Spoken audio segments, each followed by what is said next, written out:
this is Stan in Gainesville, Florida, and you are all listening to Light Talk. Hi, this is Steve in Dallas, Texas, and today we are discussing making people look eerie, online portfolios, link and follow spots on Light Talk. Hi, and this is Anne from San Clemente, California. And this is David in Long Beach, California. And if you don't already know, you are listening to Light Talk, and we are the Lumen Brothers and Sisters! Yay! Hey, and speaking of which, there she is. Anne is back. Hello, everybody. Welcome back, Hi. Anne. Thanks for having me again. Long time no hear. You know, you're supposed to show up like once every 4 weeks, and you've been AWOL. I've just been, sitting on the beach drinking Mai Tais, like that kind of thing. That's what I figured. No, you know what it is? Okay, the secret's out, because I caught our sister cheating on us. Uh-oh. She was on another podcast. Get out. That was years ago. Oh, it's up there. I think that you are dealing with the competition. You might be now, a and I don't know if I can traitor. handle it. I hate to tell you, but I'm on 4 other podcasts, Oh! most of which were prior to Light Talk. Only one since. You mean we're not the only podcast out there? No, sorry. I guess not. Oh, man. Wow. So how you doing, Anne? What are you working on? You started school and all that, Oh, my right? goodness. You working on any shows or anything? I've just been running in circles, just trying to keep my head above water. Just, you know how it goes. So yeah, starting school. I also opened, I was the seasonal lighting designer at what's it called? Knott's Berry Farm Halloween Haunt this year. So that meant me and one other lighting designer did like a bajillion shows. He did most of them, Doug Castillo. He's amazing. But I helped out this year, so that was a lot of late nights, a lot of last minute focuses and all that stuff. That's just like a huge event to open. So that's finally open. And then started school on top of that, which is always really tough. And just, because there's a lot of meetings and things to do at the beginning of years and grants to write and all sorts of stuff. And then I've got a show at the Signet in San Diego in 2 weeks. So I've started that process, had the first rehearsal the other night, and just trying to play catch up. What's the challenge of doing a Halloween show? Any tips for our listeners? I think, well, it's not so much Halloween show as themed entertainment, because that always has to happen at night. And so, if I was focusing till 2 or 3 in the morning, like I have to get up, since I don't live in San Diego, I have to get up and leave my house by 6 to get to school on time. Woo. And so I had to really strike a deal with them, like, okay, tonight I can't leave past 12:30. And, so it was a lot of just sleepless nights. And I wasn't the only one, they work really hard too. So there's a lot of sleepless people over there. So I think it was the challenge of having themed entertainment on top of school, which are 2 completely different schedules. So, yeah. Well, speaking of sleepless nights, we have a new sponsor that can take care of you and all your friends over there. I could have used it 5 weeks ago. Yes, you're gonna have to wait toward the end of the show to hear who it is. But yeah, I can't wait. It's terrific. Yeah. So anyway, Anne, thank you for being with us again today, and also for our listeners. Anne will be with us at LDI this year. I will. So that should be a lot of fun. So welcome to episode 131. Isn't that amazing? 131. Hey, last week we had this terrific interview with Eric Goldman. And for those who missed it, get on it. It's fantastic. You'll learn how to teach lighting design to a bunch of scientists from MIT. So that alone is worth listening to it. So we want to thank Eric for being part of the show. He was fantastic. Listen to that episode. It's terrific. Hey, do you know what time it is? What time is it? It's time for Professor Stan's Neighborhood. Yay!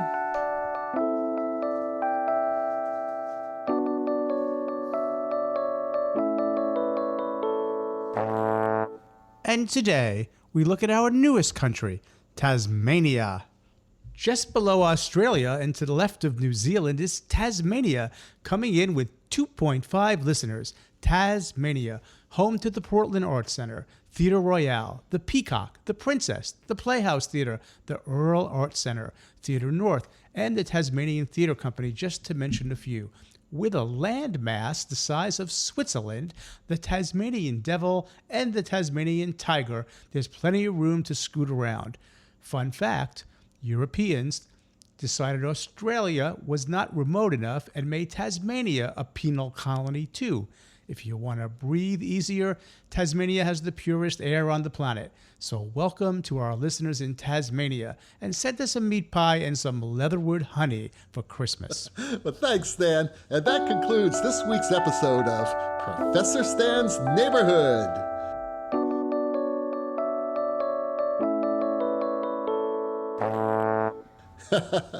So, Anne has our first question. Yes, my question comes from Doug Feinberg in Cambridge, Massachusetts. Why would I use footlights or a very low front position? What is the general benefit of the effect except for making people look eerie? Ooh, they don't Well, always eerie's look eerie. my thing this month, so that's good. true. Halloween eerie. Eerie. I love eerie. I mean, that would be number one, I think, why you use footlights is sort of that eerie feeling. And what it is, human beings are used to the sun coming from above. And so as, animals, we're confused when the sun or a light direction comes from below. And so that's what makes it creepy to us and eerie. So that's its main reason, I think. Which I find really exciting. I also like to use it when it's sort of a confusing moment, like say it's a moment that's supposed to look really sweet, but you want it to have sort of an edge to it, so you can add a little eerie in. It has that kind of quality that you can play with. And then the other thing I just thought of was I've done it as sort of a low fill. You can fill in shadows a little bit. For example, I've worked with some older actresses that like a little pink from below because it fills in wrinkles and eye bags and any of those shadows that could be created from light above. So a little bit of glow from the pink footlights can help fill shadows in a positive way to help somebody look more photogenic, I guess would be the word.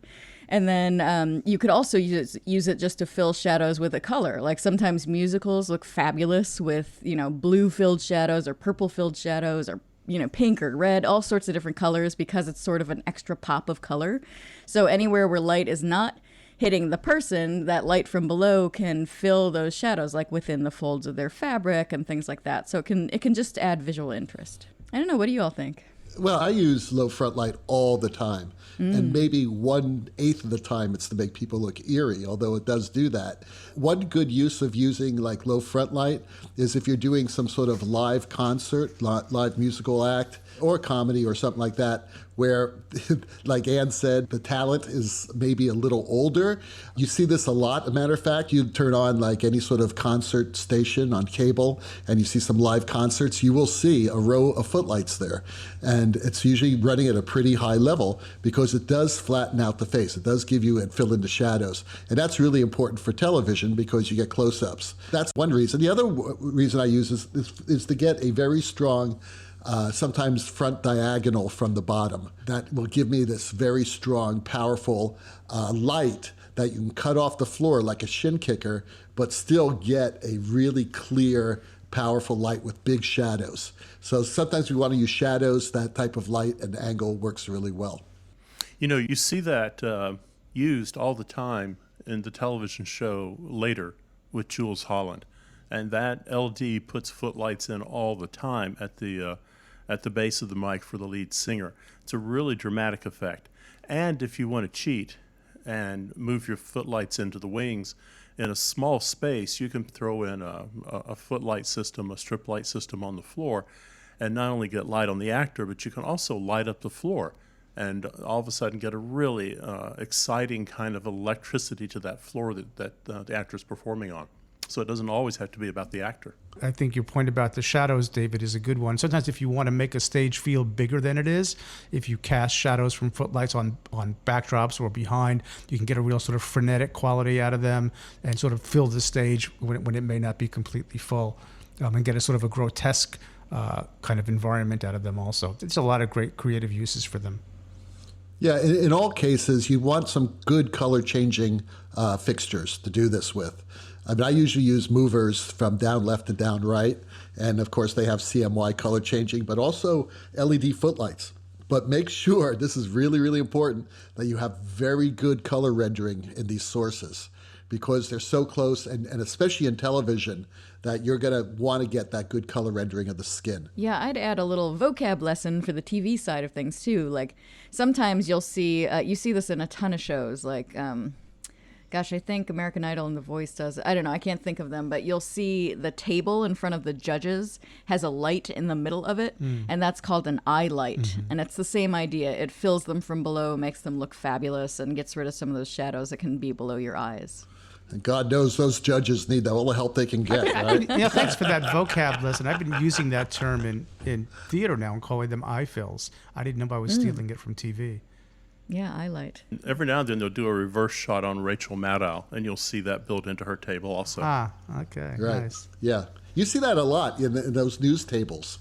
They do have that Yes. in a lot of these news shows where the lights are embedded in those desks, which is pretty cool. But hey, why not, I wish I had one all day long.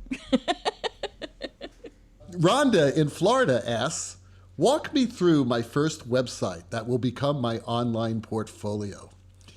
Well, Rhonda, I don't know if I can walk you through it. I can tell you a little bit about it because personally, that's the only portfolio I use. I don't have a hard portfolio. Matter of fact, I haven't had a hard portfolio in 30 years. Everything is online, and there's a good reason for it to be online. There's several good reasons. One, obviously, is that it's easy to have people look at your work. You don't have to send something to them. You can just give them a link. Second reason is because all of the work that you're going to show is backlit. It will be backlit on the computer screen, which is the way you really want images to show, especially for lighting designers. When they're printed, they don't look very good. Even with the best printing, it still looks better when the image is backlit from a computer screen. Also, it's easier to update, and just 100 reasons why it's better to have an online portfolio. Now, as far as programs are concerned, there are a bunch of really simple programs right now that will create websites for you. But the one that I always use is actually a very powerful program, and it's called Dreamweaver. It's by Adobe. And it's a very simple website. I don't have things flying across. I don't have any animation or anything like that. And a matter of fact, that sort of turns me off, to tell you the truth. I think your website should look classy and your online portfolio look classy.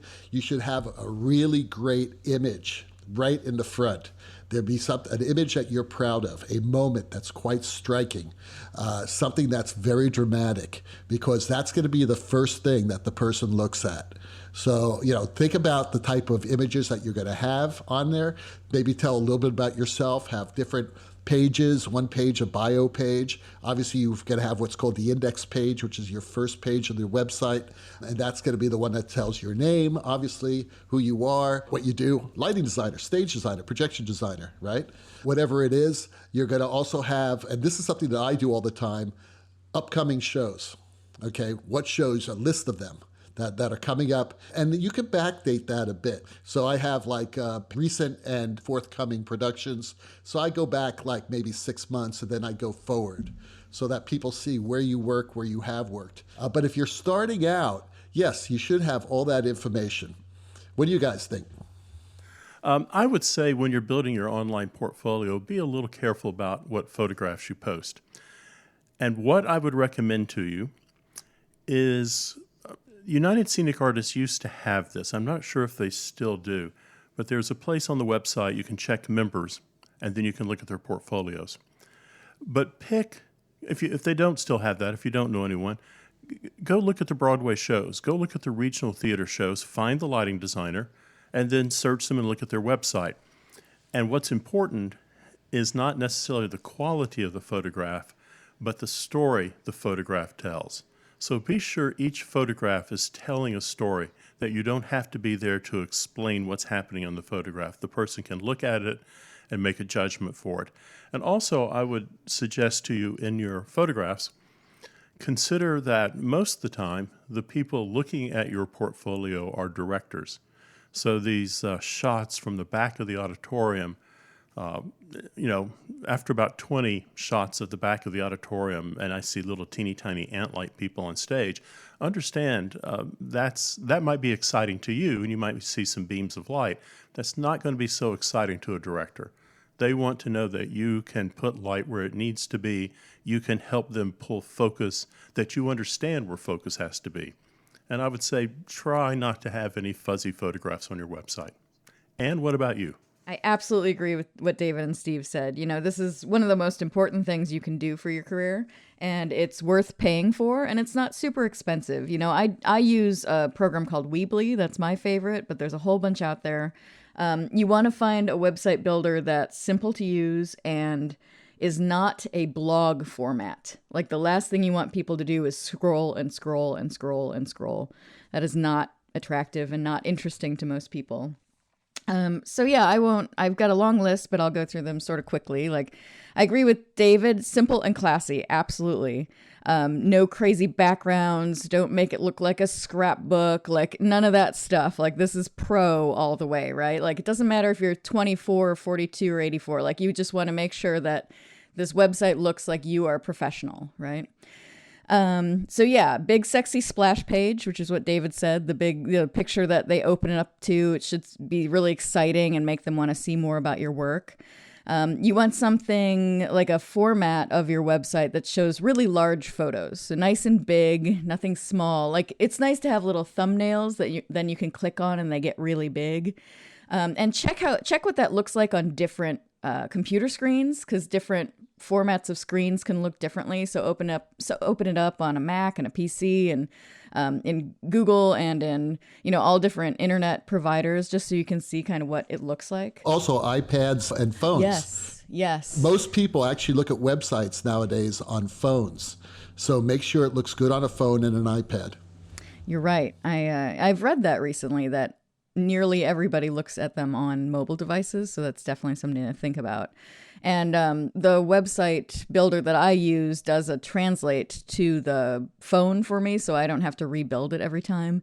There's pros and cons to that, but it's something to consider. Make sure you can click easily between shows. Don't make people go back and back and back and back to find the next show. You know, if they're like, oh, I want to see what her Sweeney looks like. Now I want to see what her, you know, I don't know, Little Shop looks like. Like, make that easy to click through. Have an About Me page, which has a picture of you. Like, it didn't used to be a thing that designers needed a picture of themselves, but it seems to be anymore that people want a photo on your website. So I'd suggest having that, a nice professional photo. It can be casual. It can be something that you've posted as a profile picture in other places, but it should be something that looks like you and looks professional, isn't a goofy picture or something like that. Contact information, a resume that you can both look at and download. So make sure it shows up on the screen within the website, and then you also have a download here button, because a lot of people will save resumes for later. And then the last thing I'd think about is the number of shows, like maybe 8 to 12 shows, and each of those shows maybe 6 to 12 pictures per show. Something like that. So you don't want an endless website that nobody's ever going to look at. You don't want, right, 300 pictures of the same thing on stage. And make sure it's a wide range of pictures. Like Steve mentioned, like, you want some close-ups on top of your faraway pictures. You know, it's kind of a, I don't know. People always say, well, I'm a lighting designer. It's got to be all far shots so you can see the whole stage. And yes, I agree with that mostly, because composition is a lot of what we do and people need to know that you can do that. But a couple of, sexy close-up shots that the photographer took that look amazing, like, is something a director gets excited about. So I like to have maybe 2 of those in there for show. And then finally, I would just say, I always make sure, and I tell my students this, to have one, what I call the, quote, living room shot. It's really easy as a lighting designer to have all these really, like, amazing shots where there's, like, one light on, and it's so dramatic, and it's all shadows. And that's great, but a director's not going to hire you to light their next Noel Coward play. So you need to make sure you have one shot that shows that you can, at least one shot, that shows that you can do a lights up play, right? So you can see everything on the stage. And that could be a book scene in a musical, but at least have one shot there. So those are my initial thoughts on that. Stan, do you have anything? Well, wow, that was pretty extensive. So, all of you covered so many bases. I'm sitting here thinking, what could I add? I guess I could add 3 little things that are sort of maybe, natural, but there should be a resume, and it should be easily downloadable, so somebody can grab it, right? Don't just give me a picture of your resume and I can't take it with me if I want to print it. I have seen websites where people have put watermarks across their photos. No. I don't think that's such a good idea. Awful. Yeah, so I would steer away from that. And then this one might be a little bit controversial. Maybe it's a discussion. Yeah, I know we have limitations with musicals and even some plays about putting more than a certain amount of seconds, in any kind of reproduced electronic system.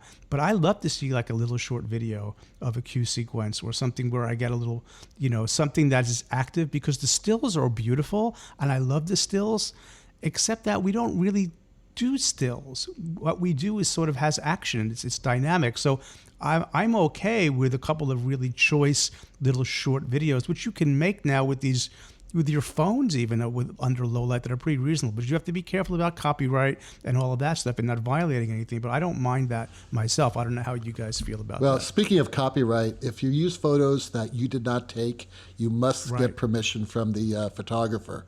That's very important. And I would also credit all the designers. If you're, showing shows, just put a credit down there somewhere, just so they're credited. Yeah, including the sound designer, because he or she is part of the team as well. Absolutely. And finally, just to wrap everything up, if you have any questions, you should look at our websites. I mean, mine is davidmartinjacques.com. Stan, what's yours? skdllc.com. All right. Ann, what's yours? AnnMcMillsLighting.com. And Steve? I think it's stevewoods.org. Ooh, I think that's what it is. There you go. So, feel free, and I think you'll get a lot of good ideas from them. Well, David, you just gave us free advertising. That's right. I like that. It's amazing. I did not mean to do that, but it is. I just wanted to add one quick thing about the video, worrying about copyright, but also think about equity rules. There's certain rules about how long you can record actors, so look that up. Exactly. And musicians, if there's any music in it. Yeah. JD in Montana writes, I'm looking for a grad program. Oh, can you tell me about the Link interviews? Well, I could tell you a little bit because I am not terribly familiar with it, but I do know what they are. Link is sponsored by USITT. They are interviews in a variety of areas in the theater. And this year, in 2019, they're running them in Atlanta. And we did send a colleague of mine to Link when they first started to check them out, because we go to ERDAS primarily. And basically, it's in a different region of the country. In Atlanta, like I said, this year. And you land and you go to this hotel, and it's nearby the airport. So you don't have, so it's sort of like airport connected convenience. And there's a bunch of different schools participating, and in various areas: costume design, costume technology, digital media design, lighting technology, makeup and wig design, scenic art, scenic design, sound design, stage automation, stage properties, technical direction. And you register and you head over there. This year it's Saturday, November 9th. You can start setting up at 7 a.m. And there's a whole bunch of information on the USITT page, so you can go there and drill down into all the details. We have not, my school has not done that. There's just a lot of places that one can recruit, and this is a new one. And it's been, actually, I shouldn't say new. I think they've been doing it for about 6 years. So it's been running on for a while, and there are about 50 programs participating in Link. Yeah, we go every year. One of us heads down there for the day. You are listening to Light Talk with the Lumen Brothers and their sister who comes to visit. Light Talk this week is sponsored by Pfizer Pharmaceuticals. Do you suffer from sweat-inducing stress dreams? You know the ones I'm talking about. You show up at an unknown venue with the set and lights already loaded in. It is final dress rehearsal. Nothing is focused, and you have no idea what the show is. That will freak anyone out. If so, it's time for you to stop worrying about these theater nightmares. It's time for you to try Luambien by Pfizer Pharmaceuticals. Luambien is especially formulated to ease you into a deep sleep and put you out for a good 6 hours. When you wake, you will not remember any dreams that formerly haunted you. In fact, you won't remember anything that happened to you in the preceding 24 hours. That's right. Luambien will conveniently wipe all your memories of that horrendous first dress rehearsal last night, where that costume designer called you a hack and the producer was on the phone to Don Holder. In the morning, you wake relaxed and well-rested, without a worry in the world. If you remember where you are and what you are doing there, you will eventually arrive at the theater calm, refreshed, and happily ignorant. Luambian should not be used in combination with any other medication. Do not use Luambian when designing bad musicals or devise plays with interpretive dancing. Luambian should not be taken when riding in an Uber in strange cities or working with directors dressed in leather. Call a doctor immediately if you feel disoriented, delirious, depressed, dejected, or have an erection that lasts over 6 hours. Get through your next nightmare production without any more nightmares. Sleep well and deep with Luambian. And now, back to Light Talk. Well, the sound of those ducks tells us that once again it's time for Let's Talk About. And today we're going to be talking about the lack of diversity for lighting designers in the American theater. This comes from an article, a terrific article, by the way, in American Theater titled How to Solve Design's Diversity Problem by Kalundra Smith. Lighting designer Portia McGovern did a lot of research among LORT theaters, and here are some of her findings, and just in a nutshell to get the discussion going. Women receive less than 20% of all LORT lighting design contracts. Did you hear that right? 20%. When the artistic director of a theater identifies as male, and when the director of a show identifies similarly, women are less likely to be hired. And it's not just the female designers who are underrepresented in the theater. Designers of color are even more poorly represented in backstage jobs. The article is actually posted on the Light Talk Facebook page, so we highly recommend you reading it. But I'm just going to throw this out there. What do you all think about this article? You know, it's an interesting question because I think what we're all seeing in lighting design, and it's been a trend for 30, 40 years, we're seeing more and more women enter the profession. So I believe what the article says, but it's amazing because women seem to be dominating that industry, and yet they can't break through and do the work on a regional level.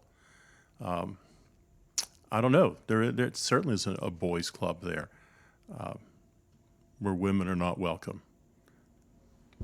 Yeah, I hate to, I hope I'm not, what's the word? Like being a traitor to my sex, but I'm actually pretty excited to hear the 20% thing because we've been at like 12 for a very long time. Yeah. So it's something. And, you know, I agree with Steve. It's you know, there's a lot of young women in lighting in, you know, electrics and design. But it just seems to be breaking through to that next tier, like the, you know, the LORT tier and the Broadway tier. And I think it has to do, well, at least there's theories that it has a lot to do with childcare issues and things like that. But they're chomping at the bit. So, you know, just open the floodgates. Let's do it. I think if you go back and listen to the Elaine McCarthy episode, and I think I'm right about this, she talks about when one of the guys brings their child to the theater, he's just being a good dad. And when she brings one of her children to the theater, it's, oh, you couldn't afford childcare or couldn't get a sitter for the day. I mean, there's a double standard there. There's absolutely a double standard. That's not right. That's not right. I think that's terrible. I'm staring at a screen here at the U.S. Census Bureau and just looking at the breakdown of our population. So let me just ask this question: do you think? And I'll be a little bit of a devil's of a sort of a provocateur here.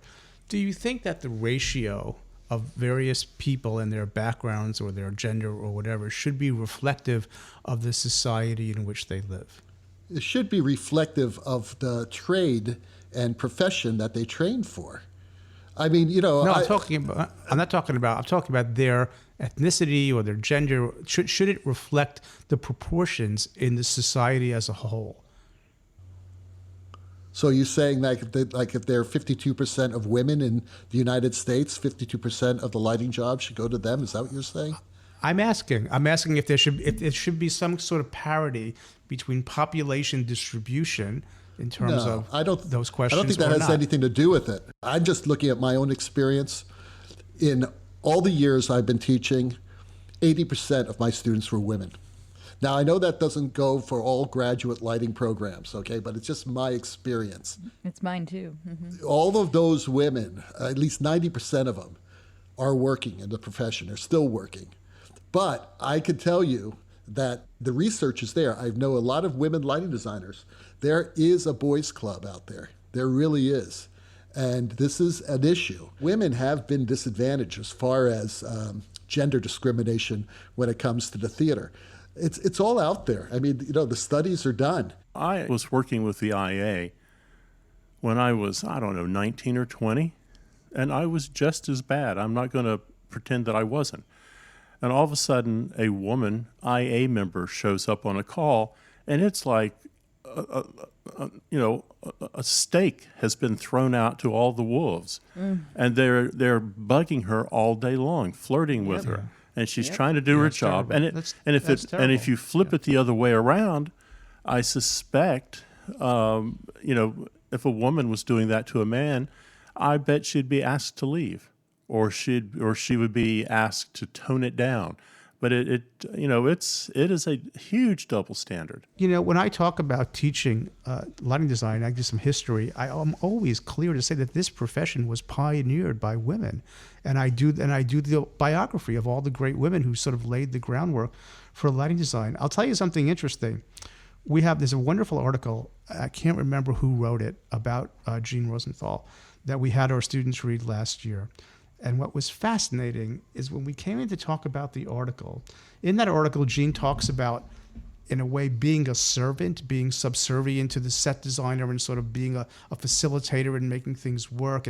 And one of the students, a male, was so incensed that the way he viewed that article was that she was somehow putting herself in this position in a subservient role, and somehow that went up in a patriarchal society. But my costume colleague, who was very insightful, made the point. So wait a minute. I understand you're having this knee-jerk reaction to that because she's writing from her era and how she saw her contribution to production. But did you read the rest of the article and appreciate all of the things that this woman brought to this profession? And he said, no. Well, you got stuck on that one thing and you didn't read about the rest of it. About all of the things that Jean Rosenthal did for all of us. So it's just an interesting, I think your point about respect and dignity and everybody being treated with respect and dignity and overcoming whatever chauvinism still exists, and I guess it's still out there, should just be, if I was king of the world, I'd wave a wand or turn on a really bright light and burn it out. Yeah, I don't want to Pollyanna out, but I do think it's getting better. And, the point that it is saying 20% now instead of 12% in the last couple of years is a good thing. I'm not saying that's solved or we should stop talking about it or anything. What I'm saying is I think we just continue to do the work. I think we're doing good work. I think we're recognizing implicit bias more, and there's more training on implicit bias. And, there's all sorts of things that are popping up here and there, grants and scholarships and things for women, for people of color, and I would say the opposite for costumes. I'd say for men in costumes, like we need to do that work as well, so I think it's just, keep going. And I think it's the old boys club is dying out. Like I worked in New York for a long time, and it was pretty horrendous, like the things that I had to put up with and listen to and deal with. And, I'm not going to say it wasn't. But there were also some really marvelous, wonderful men there that I had never had any questions or problems or, full of respect. It was just, finding those people that were fabulous to you and, dealing with the others at that time. But now that's kind of going away slowly. And I think like generations like your generations, my generation, the generation below it, like the men have grown up with this different way of thinking, and so it's just making it more progressive all around. So I think we just need to continue that awareness, and I think it's just gonna, at some point, we're not gonna have to talk about this anymore, which will be nice. I was going to say one thing, Anne, something that you might consider is how many women are now writing plays. How many women are now directing plays? How many women are producers?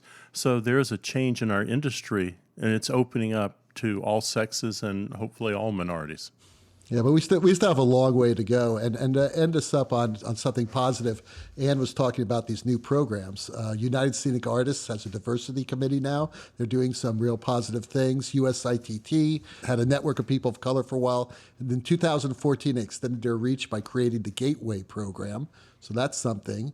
Pat McKay used to be the publisher for Theater Crafts and Lighting Dimensions, and obviously turned into Live Design International.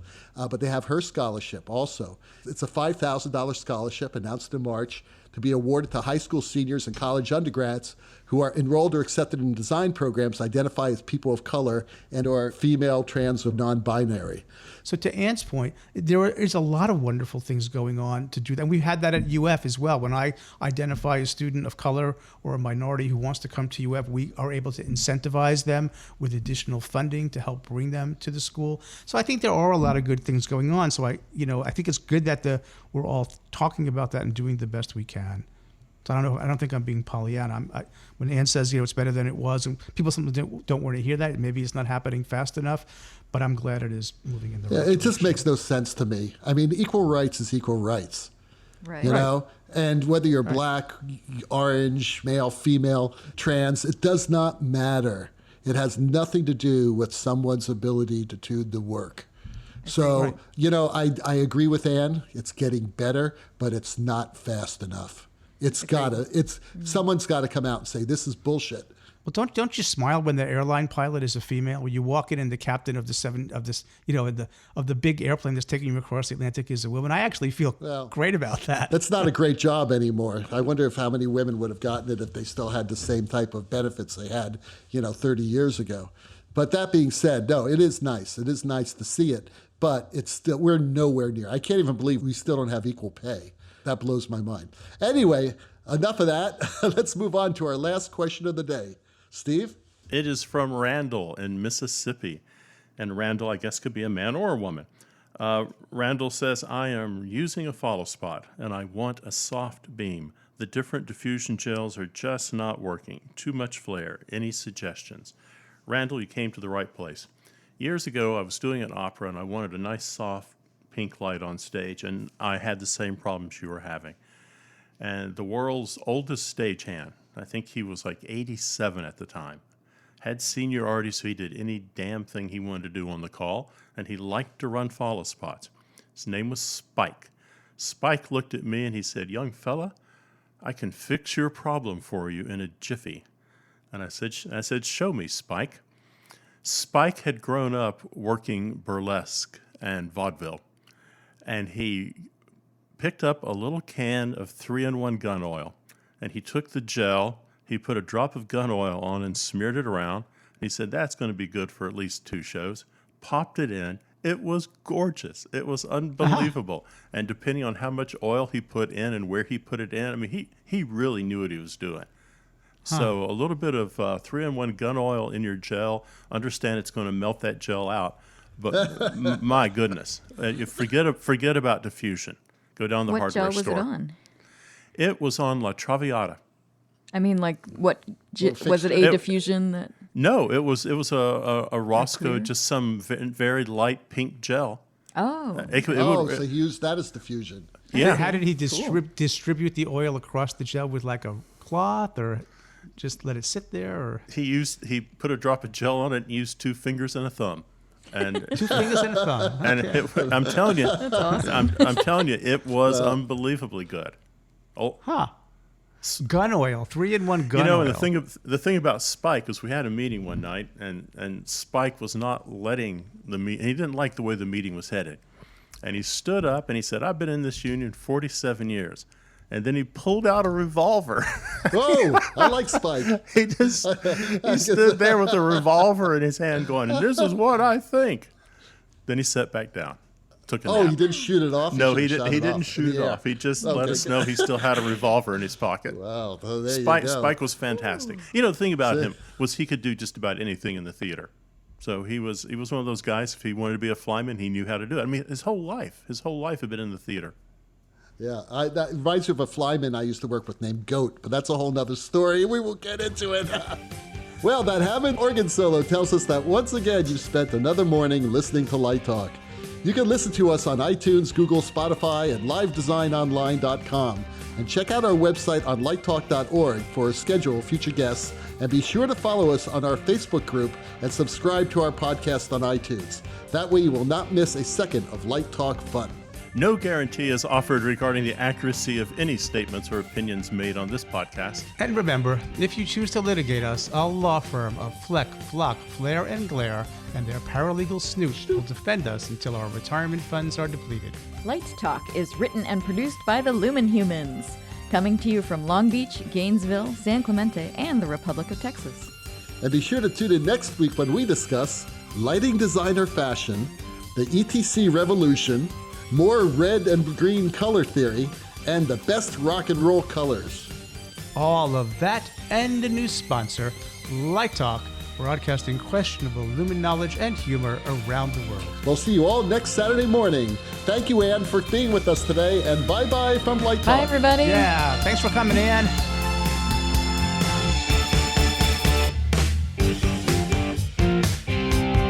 Light Talk.